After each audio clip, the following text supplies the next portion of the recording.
নমস্কার, গল্প নির্ঝরে আপনাদের সবাইকে স্বাগত। আজ আমরা শুনব বিভূতিভূষণ বন্দ্যোপাধ্যায়ের লেখা গল্প নদীর ধারে বাড়ি। গল্পটি এক সাধারণ পরিবারের জীবনের গল্প। শহরের এক অস্বাস্থ্যকর পরিবেশে তারা প্রতিদিনের জীবনের সঙ্গে সংগ্রাম করছিল। তবুও তারা সাহস করে নিজেদের সমস্ত সঞ্চয় ব্যয় করে একটু দূরে নদীর ধারে একটি বাড়ি কেনার সিদ্ধান্ত নেয়। প্রথমে সিদ্ধান্তটি ঝুঁকিপূর্ণ মনে হলেও পরে সেটি তাদের জীবনের সবচেয়ে সুন্দর অধ্যায়ে পরিণত হয়। নতুন বাড়িটি তাদের কাছে যেন এক রূপকথার রাজপ্রাসাদ, শান্তি, স্বপ্ন আর সুখে ভরা। চলুন শুরু করি আজকের গল্প নদীর ধারে বাড়ি। শ্যামলীদের বাসা পীতাম্বর লেনে, 2 নম্বর পীতাম্বর চৌধুরীর লেন। সেকেলে পুরানো বাড়ি, দোতলার 6টি ঘরে 6টি পরিবারের বাস। কলতলায় 2টি বেলা সমানে ঝগড়া চলে জল তোলা নিয়ে। শ্যামলী ওর মধ্যে একটু দেখতে ভালো, বয়স 30-এর সামান্য ওপরে কি 2-1 বছর ওপরে। 4 সন্তানের মা, 2টি মেয়ে 2টি ছেলে। বেলা 10টা বাজে। শ্যামলীর স্বামী খেতে বসেছে। শ্যামলী ডালের বাটিতে হাত ডুবিয়ে সামনে বসে আছে। শ্যামলী বললে, ফিরবে কখন? শ্যামলীর স্বামীর নাম যদুনাথ ভট্টাচার্য। যদুনাথ একটা সওদাগরি অফিসে 70 টাকা মাইনের চাকুরি করে। যুদ্ধের বাজারে তাতে চলে না। খাওয়া দাওয়া অসীম কষ্ট। ছেলে মেয়েগুলো দুধ খেতে পায় না, 2টো শুকনো মুড়ি চিবোয় স্কুল থেকে এসে। যদুনাথ বললে, ফিরতে 7টার পরে হবে। আরেকটা বাড়ি দেখো, বুঝলে? সে তো বুঝলাম, বাড়ি মিলছে কই, খুঁজছি কি আর কম? এ বাড়িতে আর টেকা যায় না। কালো ঝগড়া হয়েছিল। কবে না হয়, বিশ্বেশ গিন্নির সঙ্গে মতির মার ঝগড়া কালও খুব। অভয়ার সঙ্গে রামবাবুর বউয়ের ঝগড়া। সেই জলতলা নিয়ে? তা আবার কি নিয়ে? ও তো রোজকার ঘটনা লেগেই আছে। রোজ রোজ এই ইতরামি আর ভালো লাগে না, অসহ্য হয়ে উঠেছে। যদুনাথ চলে গেল। শ্যামলীর ছেলেমেয়েরা খেয়ে দিয়ে স্কুল চলে গিয়েছিল। ছেলে 2টি বড়, তারা হাই স্কুলে পড়ে, আর মেয়ে 2টি পড়ে মোড়ের কর্পোরেশন স্কুলে। ছোট রান্নাঘর, একটি লোক কায়ক্লেশে বসে 2টি আহার করতে পারে। আজ 9টি বছর এ বাসায় বড় মেয়ের লীলার বয়স। এই বাড়িতেই লীলার আতুর হয়েছিল। রান্নাঘরের সামনে খোলা ড্রেনে তরকারির খোসা, ভাতের ফ্যান, শাকের ডাঁটা, চিংড়ি মাছের খোসা জমে দুর্গন্ধ বার হচ্ছে। এই দুর্গন্ধ, এই কুশ্রী দৃশ্য আজ 9 বছর ধরে সহ্য করতে করতে নাক অসাড় হয়ে গিয়েছে। এখন আর দুর্গন্ধকে দুর্গন্ধ বলে মনে হয় না। বিনা উপরের তলার মনোরঞ্জন বাবুর মেয়ে। সে শ্যামলীকে খুব ভালোবাসে। কাছে ঘেঁষে দাঁড়িয়ে বলল, কাকিমা, কি রাঁধলে? ওই তো মুসুরির ডাল আর চচ্চড়ি। মাছ আনেননি কাকাবাবু? না, 2 টাকা চিংড়ি মাছের শের, মাছ কি আর কেনবার জো আছে? উনি গিয়ে ফিরে এলেন। এবার রেশনের চালে কাকর খুব কম কাকিমা। আপনারা রেশন আনেননি? বুধবার আসবে রেশন, এখনো আনা হয়নি। তোমার কাকা যেতে সময় পায়নি। বিকেলে কলে জল আসতেই ওপরের ভাড়াটে গিন্নিরা বড় 1-1 বালতি ঘড়া বসিয়ে দিলেন কলের মুখে। একজন একটা তুলে নিয়ে যায় তো আরেকজনে আরেকটা বসায়। এই জন্যে চৌবাচ্চায় মোটে কয়েক ইঞ্চির বেশি জল জমতেই পায় না। গা ধোবার কি কষ্ট বিকেলে! এই গুমোট গরমে জলে স্নান করতে পারলে কি আনন্দই পাওয়া যেত, কিন্তু তা হওয়ার জো নেই। এক একজন ছোবড়া আর সাবান নিয়ে নামবে ওপর থেকে, 8 ঘন্টা ধরে থাকবে। প্রথমে নামবে অভয়া, তারপর নামবে মতির দিদি। এরা দুজনেই ভীষণ ঝগড়াটে। যতক্ষণ তারা কলতলায় গা ধোবে ততক্ষণ কলে 1 ঘটি জল কারণ এবার জো নেই, তাহলেই বাঁধবে ধুমধুমার ঝগড়া। অভয়া বাঙাল দেশের মেয়ে, বেশ সুন্দরী ও স্বাস্থ্যবতী। শ্যামলীকে ডেকে বললে, ও দিদি, কি হচ্ছে? কুটনো কুটছি ভাই। কি কুটনো? এই ঝিঙে আর ঢ্যাঁড়স। আলু তো 12 আনা সেই উঠেছে, আমাদের সাথ দিতে কুলোলে তো কিনবো। রেশন এসেছে? না ভাই, বুধবারে আসবে। আমায় 8 পোয়া চিনি দিতে পারবে দিদি তোমার রেশন থেকে? আসুক আগে, দেখবক্ষণ। এদের মধ্যে সবার অবস্থাই সমান। কেউ কেরানির বউ, পরস্পরের সঙ্গে ঝগড়া দ্বন্দ্ব করে এদের দিন কাটে। পান থেকে চুন খসলেই আর নিস্তার নেই। বিশ্বাসগিন্নি দলের মোড়ল, ওপরে ভাড়াটেদের সর্দার। তিনি সকলের হয়ে ঝগড়া করতে এগিয়ে আসেন। তার সর্দারিতে ওপরের মেয়েরা কোমর বাঁধে। তাদের মধ্যে একজন হচ্ছে এই অভয়া। দেখতে সুন্দরী হলে কি হবে, যেমনি স্বার্থপর তেমনি কুটিল মন। এই যে বললে চিনি দিতে হবে, না বললে আর রক্ষে আছে? কোন কালে এক বাটি নুন ধার দিয়েছিল সেই ঘটনার উল্লেখ করে খোঁটা দিয়ে বলবে বরিশালের টানে। আমরা কি কোনোদিন কিছু কাউরে দিই নাই কি? সময়ে অসময়ে নুন রে তেল রে তা নিয়ে মনে থাকবে কেন? ঘোর কলিজে, কাজের সময় কাজই, কাজ ফুরোলে পাজি। আচ্ছা, আমরাও কি আর কখনো কাজে লাগবো না? তখন যেন এই ইত্যাদি ইত্যাদি। এই বাসাটাতে কি গুমট গরম, দক্ষিণ দিক চাপা, এতটুকু হাওয়া আসে না, প্রাণ আইঢাই করে গরমে। আজ 9 বছর কষ্টভোগ চলছে। এই ঝগড়ার আবহাওয়া আর এই দারুণ স্থানাভাব, সকলের ওপরে এই অপরিষ্কার নোংরা পরিবেশ। সবাই সমান অশিক্ষিতা, ভালো বললেও এ বাড়িতে মন্দ হয়। সেদিন অপরাধের মধ্যে ও শশীবাবুর স্ত্রীকে বলেছিল, দিদি চিংড়ি মাছের খোসাগুলো একেবারে সামনেই ফেললেন, কলতলায় সকলেরই তো যেতে আসতে হয়, সকলেরই তো অসুবিধা। আর যাবি কোথায়? শশীবাবুর বউ চিৎকার জুড়ে দিলে, আমি কি একলা ফেলি নাকি? সবাই তো ফেলে, কেনই বা না ফেলবে? ভাড়া দিয়ে সবাই বাস করে, কারোর একা সম্পত্তি তো নয়। সবারই সুবিধে এখানে দেখতে হবে। যদি তাতে অসুবিধা হয় তবে গরিব ভাড়াটেদের সঙ্গে বাস করা কেন বাপু? তাহলে দোতলা বাড়ি আলাদা ভাড়া নিয়ে বালিগঞ্জে গিয়ে বাস করলেই তো হয়, ইত্যাদি। শ্যামলীও চুপ করে থাকবার মেয়ে নয়। সে বললে, দিদি কি পাগলের মতন বকছেন? আপনি চিংড়ি মাছের খোসা ফেলবেন তাতে কেউ বারণ করছে না, তবে আমারই রান্নাঘরের সামনে কেন ফেলবেন? কেন আমি তা ফেলতে দেব? ফেলতে দেবে না তোমার কথায় কি তুমি এমন লাট সাহেব এই ছোড়ে বাপু? তুমি পাগলা না আমি পাগলা? রান্নাঘরের বাইরের জায়গা তোমারও যা আমারও তা, তুমি বলতে আসবার কে? তা বলে পরের সুবিধা অসুবিধা যারা না দেখে তারা আবার মানুষ? তাদের আমি ঘোর অমানুষ বলি। এই পর্যন্ত গেল সাধারণ ভাবের কথা। একে ঝগড়া বলে অভিহিত করা যায় না। এরপর বাঁধল আসল ঝগড়ার যার নাম। শ্যামলীও ছাড়লে না, শশীবাবুর বউও ছাড়লে না। উভয় পক্ষে বাঁধল কুরুক্ষেত্র। তারপর কথা একদম বন্ধ হয়ে গেল দুপক্ষেই। নানা রকম শত্রুতা আরম্ভ করলেন শশীবাবুর পৌরা স্ত্রী। ছেলেমেয়ের হাত ধরে খোলা ড্রেনে বসিয়ে দিতে লাগলেন সকালবেলা, পায়খানা থাকা সত্ত্বেও, প্রায় শ্যামলীর রান্নাঘরের সামনে। কিছু বলবার জো নেই। ওই আরেক গোলমাল, একটি মাত্র পায়খানা নিচে। মেয়ে পুরুষ তাতে যাবে কি? কি নোংরাই না করে রাখে মাঝে মাঝে। ভোরে অন্ধকার থাকতে যদি ঘুম ভাঙে তবে কল পায়খানা ব্যবহার করা যাবে, নয়তো বেলা 11টায় পুরুষটা সবাই আপিসে বেরিয়ে গেলে। চৌবাচ্চায় তখন 2 ইঞ্চি মাত্র জল থাকে, কোনো কোনো দিন তারও কম। শ্যামলীর দম বন্ধ হয়ে আসে।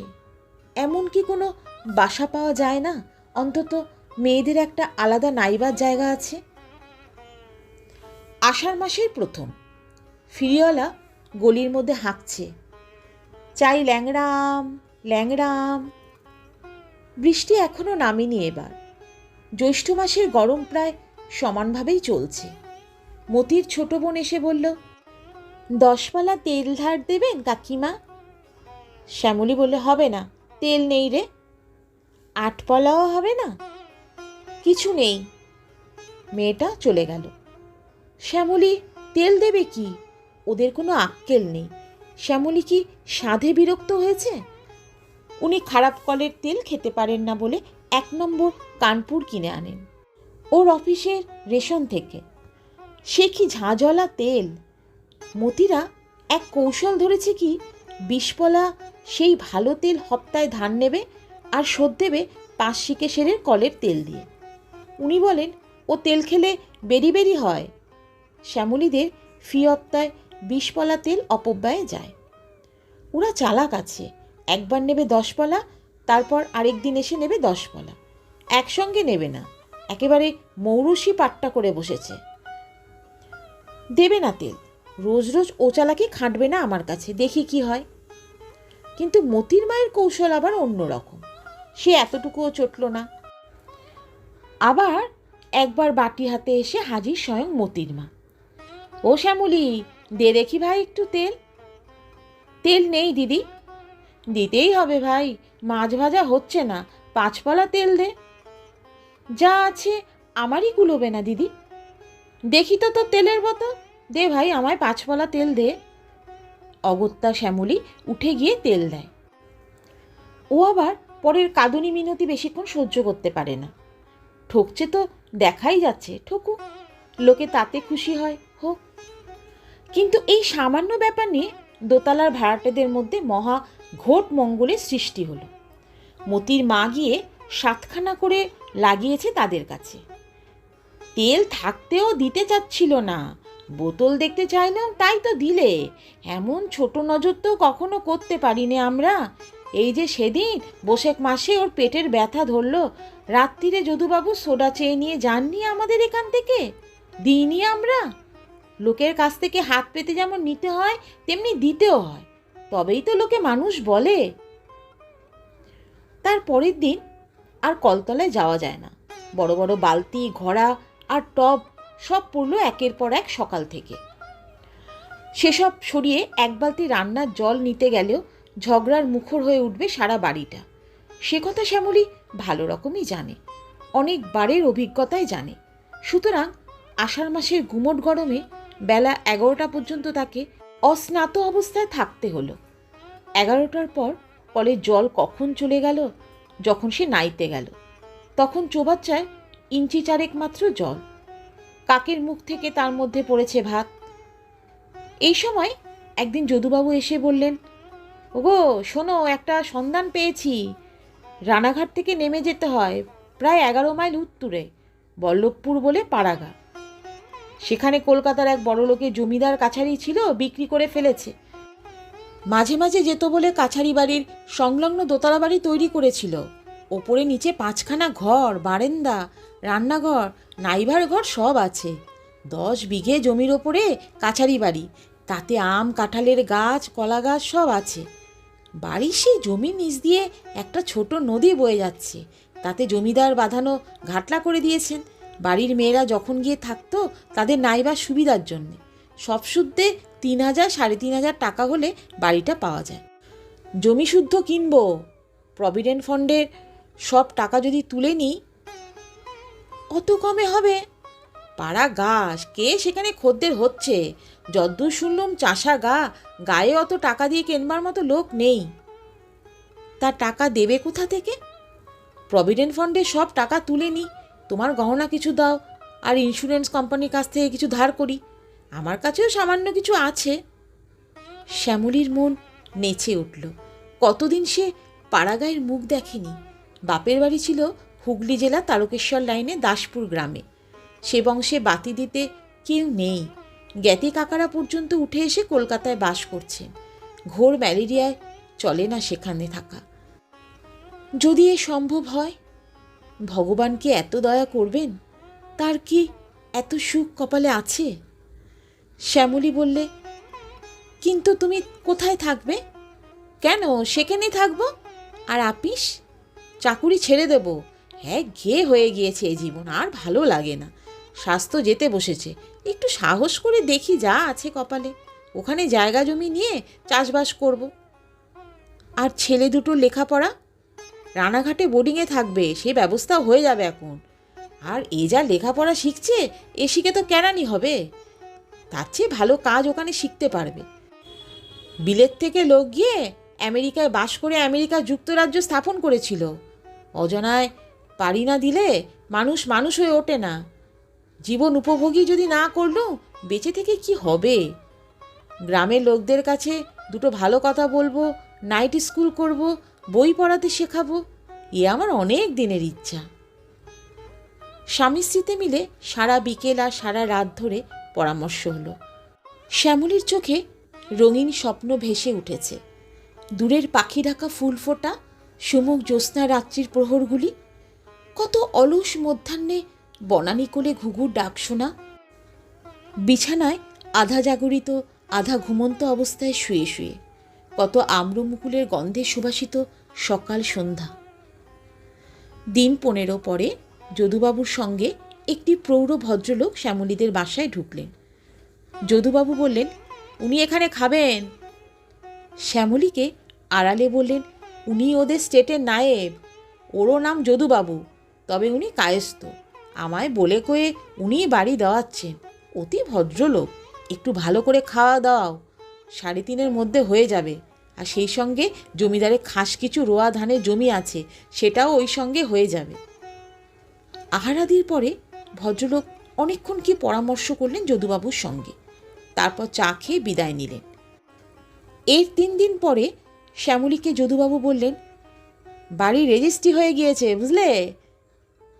আষাঢ় মাসের শেষের দিকে জিনিসপত্র গুছিয়ে নিয়ে শ্যামলীরা তাদের নতুন কেনা বাড়িতে বাস করতে চলল। কলকাতার বাসা একেবারে উঠিয়ে দিল না, কিছু কিছু জিনিসপত্র ঘরে রেখে চাবি বন্ধ করে গেল। রানাঘাট থেকে ট্রেন বদলে ওরা বেলা 10টার সময় বনগা লাইনের গাংনাপুর স্টেশনে নামল। আগে থেকে বন্দোবস্ত করার ফলে বল্লভপুর গ্রামের একখানা গরুর গাড়ি স্টেশনে উপস্থিত ছিল। মাঠ ও বনজঙ্গলের মধ্যে দিয়ে এ গ্রাম ও গ্রাম পেরিয়ে চলল গাড়ি।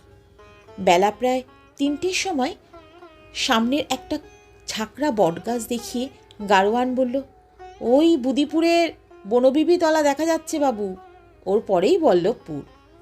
শ্যামলীর বুক দুলে উঠল। কি জানি কেমন হবে এত আশা সুখে কেনা বাড়িটা, কেমন হবে সেখানকার জীবনযাত্রা। জানাকে ফেলে অজানাকে তো আঁকড়ানো হলো চোখ বুঝে। এখন সেই অজানার প্রকৃতি কি, সেটা এক্ষুনি তা বোঝা যাবে আরেকটু পরেই। কি গিয়ে দেখবে সে সেখানে, কি জানি। সর্বস্ব খুইয়ে তার বিনিময়ে কেনা। ক্রমে আরও আধ ঘন্টা কেটে গেল। বেলা বেশ পড়ে এসেছে। এমন সময় গাড়োয়ান বললে, এই যে বাবু, বাড়ির সামনে এসে গিয়েছে গাড়ি, নামুন, মা ঠাকুরুন এবার। দুরু দুরু বক্ষে শ্যামলী নামল সকলের আগে। যদুবাবু বললেন, না দেখে বাড়ি কেনা, এতগুলো টাকা, বলতে গেলে সর্বস্ব খুইয়ে, এই দুর্গায় বাড়ি কেনা। তুমি আগে নেমে বাড়িতে ঢোকো, মেয়েরা ঘরের লক্ষ্মী, তুমি আগে ঢোকো। আমার তো সাহস হচ্ছে না, কি জানি কীরকম হবে। নামো নামো আগে। হ্যাঁ গো, বাড়ি কি পরিষ্কার করা আছে, না একগলা ধুলো আর মাকড়সার জাল আর চামচিকের বাসা? গিয়ে এখন ঝাড় দিতে হবে, চাবি কোথা? গাড়োয়ান শুনতে পেয়ে বললে, মা ঠাকুরন, বাড়িতে আছে মুক্তোর মা গয়ালিনী আর তার ছেলে, তারাই বাড়ি দেখাশোনা করে। নিচের একটা ঘরে আছে, চাবি তো নেই, বাড়ি খোলাই পড়ে আছে। কয়েক পা এগিয়ে গিয়ে একটা বাঁশঝাড়ের আড়ালে একেবারে শ্যামলীর সামনেই যে বাড়িটা পড়ল, সেটা দেখে সে আনন্দ ও বিস্ময়ে অবাক হয়ে দাঁড়িয়ে গেল। এই বাড়ি তাদের, এমন বাড়ি এই অজপাড়া গায়ে? কলকাতায় এমনি হলদে রং করা সবুজ রঙের জানলা, খড়খড়িওয়ালা দোতলা বাড়ি দেখেছে। দোতলাও নয়, বাড়িটি তেতলা, কিন্তু এমন বাড়িটা সত্যিই তার নিজস্ব। শ্যামলী আনন্দে চেঁচিয়ে উঠে বলল, ওগো দেখো, এসে দেখো। পরক্ষণেই ও লজ্জা হলো। গাড়োয়ান কি জানি কি আধখেলাই না মনে করলো ওকে। ততক্ষণ যদুবাবু ও ছেলেমেয়েরা বাঁশঝাড়ের মোড় ছাড়িয়ে বাড়ির কাছে এসে গিয়েছে। যদুবাবু বলল, বাহ, বেশ বেশ। রাস্তায় আস্তে আস্তে গাড়োয়ানকে যদুবাবু বাড়ির কথা বহুবার জিজ্ঞেস করেছিলেন। সে বলেছিল, চমৎকার বাড়ি বাবু, কলকাতার বাবুরা থাকবার জন্যই করলেন। তেতলা বাড়ি, দরার জায়গা, নদীর ধারে বাঁধা ঘাট আছে, ফল পাকড়ের গাছ, দেখবেন বাড়ির মতো বাড়ি। কিন্তু ছোট লোকে সে কথায় আস্থা স্থাপন করতে পারেনি শ্যামলী ও তার স্বামী। এখন বাড়িটা দেখে মনে হলো গাড়োয়ান অনেক কমিয়ে বলেছিল। বাড়িটার সম্বন্ধে আসল কথা হচ্ছে অনেকখানি ফাঁকা জায়গার মধ্যে বাড়িটা দাঁড়িয়ে, অথচ ঠিক পাশেই গ্রামের বসতি। বনানীর ও মাঠের সবুজের মধ্যে হলুদ রঙের বাহার। ওরা হুড়মুড় করে সবাই গিয়ে বাড়িতে ঢুকল। নিচের ঘরে গিয়ে দেখলে সেখানে এক বুড়ি মাদুরের ওপর ঘুমিয়ে আছে। শ্যামলী ঢাকলে, ও ঝি, ঝি কি যেন নাম ওর? মুক্তোর মা। ও মুক্তোর মা। বুড়ি ধর্মর করে জেগে উঠে বসল। তারপর ঘুম জড়ানো চোখে ওদের দিকে সামান্য একটুখানি চেয়ে তাড়াতাড়ি করে মাদুর ছেড়ে উঠে এসে শ্যামলীর পায়ে গড় করে প্রণাম করে বললেন, পোড়া কপাল আমার, ঘুমিয়ে পড়েছি এই অবেলায়। বেনবেলা থেকে ওপরনি সব ঘর ধোলাম, পোছলাম, ছাদ ঝাড় দিলাম। বলি মা ঠাকুরনরা আসছেন, বাবু আসছেন, তা ছাদ তো নয়, যেন গড়ের মাঠ। এই হাতির মতো বাড়ি ধোয়ানো সামলানো কি আর একদিনের কম্ম? আসুন মা ঠাকুরন, আসুন বাবা। শ্যামলী বললে, তোমার নাম কি মুক্তোর মা? বলে সবাই। বলো না, অদেষ্টের মাথায় মারি 7 খ্যাংরা, নামটাই আছে বজায়, যার জন্যই সে আর নেই। তা হলে কি আজ আমার এই ভাবনা? শ্যামলীর ওসব কথা এখন ভালো লাগছিল না। তার ইচ্ছে হচ্ছিল এক দৌড়ে বাড়িটার ওপর নিচ সব দেখে আসি। কিন্তু কি মনে করবে এরা, কি মনে করবে মুক্তোর মা? ওরা সবাই মিলে নিচের ঘরগুলো দেখলে। বড় বড় দুটো ঘর, প্রশস্ত থামলা ঝিলমিলি বসানো বারান্দা, ওদিকে অন্য একটা ছোট রোয়াকের সামনে রান্নাঘর। শ্যামলীর বড় ছেলে কানাই বললে, মা, এ তো রান্নাঘর না, এ আমাদের কলকাতার বাসার ঘরের চেয়েও অনেক বড়। দেখো কেমন আলমারি দেওয়ালের গায়ে। বড় মেয়ে ডলি বললে, কতগুলো জানলা দেখো মা রান্নাঘরে। ওপরের সিঁড়ি বেয়ে দূর দূর করে সবাই উঠে গেল। শ্যামলী বলল, ও দেখো কি সুন্দর মেঝে, কাচের শাঁসি বসানো জানলা। কানাই ও ছোট ছেলে বলাই একসঙ্গে চেঁচিয়ে উঠল, কি সুন্দর সিনারি, দেখে যাও মা বারান্দা থেকে। ওই তো মাঠের পরে কেমন সুন্দর ছোট্ট নদীটা, ওপারে সবুজ মাঠ, কেমন ঝোপ আর বাবলা গাছ, গরু চড়ছে। ও কি ফুল ফুটেছে ওপারের খেতে বাবা। যদুবাবু বললেন, ও ঝিঙের ফুল, বর্ষাকালে সন্ধ্যের সময় ঝিঙের ফুল ফোটে কি না, সত্যি ভারী সুন্দর সিনারি বটে। ওগো দেখো এদিকে এসো, কি ফাঁকা। শ্যামলী বললে, তেতলার ঘরটা দেখে আসি চলো। তেতলার ঘরটা অপেক্ষাকৃত ছোট, কিন্তু খুব বড় বড় 3টে জানালা, 3টে দেওয়ালে, রাঙামাটির পালিশ করা মেঝে, দরাজ ছাদ। ছাদের ওপর থেকে বহুদূরব্যাপী মুক্ত মাঠের সবুজ বাণী এই আষাঢ় সন্ধ্যা ওদের অন্তর স্পর্শ করলে। শ্যামলীর চোখে জল এলো। এই যে রূপকথার রাজবাড়ি তার কাছে, সে গরিব ঘরের মেয়ে, গরিব ঘরের বউ, কলকাতার বাসার অন্ধকূপে আজীবন কাটিয়ে আজ কি ভাগ্যে এমন বাড়িঘর নিজের মনে করবার অধিকার পেল। কানাই ইতিমধ্যে ছুটে এসে বলল, বাঁধা ঘাট দেখে এলাম মা, একটু ভেঙে ভেঙে চটা উঠে গিয়েছে চাতালে, তবুও দিব্যি আরামে নাইতে পারবে। ওই তো ওই দেখা যাচ্ছে, ওই উঠোনের পার হয়েই। যদুবাবু বললেন, না, 3,500 টাকা নিক, জিনিসের মতো জিনিস, বাড়ির মতন বাড়ি, ছেলে পুলে নিয়ে দরার জায়গায় বাস করো। এই তো পাশের গায়ে কি পাড়া, ডাক দিলেই লোক পাবে, কোনো ভয় নেই। আমি এখানেই কিছু একটা করব, এত লোকের চলছে, আমার কি আর চলবে না? খুব চলবে। তোমরা দাঁড়াও, জিনিসপত্র সব ওপরে নিয়ে আসি। তা কি কি গাছ আছে মুক্তোর মা? মুক্তোর মা বললে, 3টে আম গাছ আছে, 7টা কাঁঠাল গাছ, একটা পেয়ারা গাছ, একটা চালতে গাছ, একটা বিলিতি কুল গাছ, 2 ঝাড় কলা গাছ, 4টে নারকোল গাছ। বাবুরা নিজের হাতে সব লাগিয়েছিল থাকবে বলে, শখ করে কলকাতা থেকে চারা এনে ও বছর লাগিয়েছিল। ওই দেখো একটা চাপা ফুল গাছ বসিয়ে গিয়েছে। একটু পরে সন্ধে হয়ে অন্ধকার নামল। শ্যামলীর দুঃখ হলো, এখন আর কিছু দেখা যাবে না। নতুনতর জীবনযাত্রার পথে নতুনতর দেশের প্রতি পথঘাট চিনে নেওয়া যেত, ভালো করে দেখা যেত আলো ভরা দিনমানে।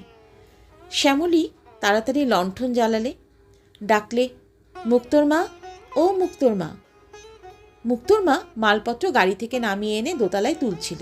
বললে, কি মা, জল আছে বাড়িতে? জল তুলে রেখেছি একটা বালতিতে, আর তো পাত্র নেই মা, তাই তুলতে পারিনি। সে কথা বলছি না, বাড়িতে জল আছে এই কুয়োটুয়ো? বাঁধানো পাতকুয়ো আছে, নাওয়ার ঘর আছে রান্নাঘরের পেছনে। চলুন আমি দেখিয়ে দিই। বাবুদের বাড়ির কোনো ত্রুটি ছিল নে, আগাগোড়া শান বাঁধানো, চৌবাচ্চা আছে বাঁধানো। তাতে জল তুলে রাখুনি?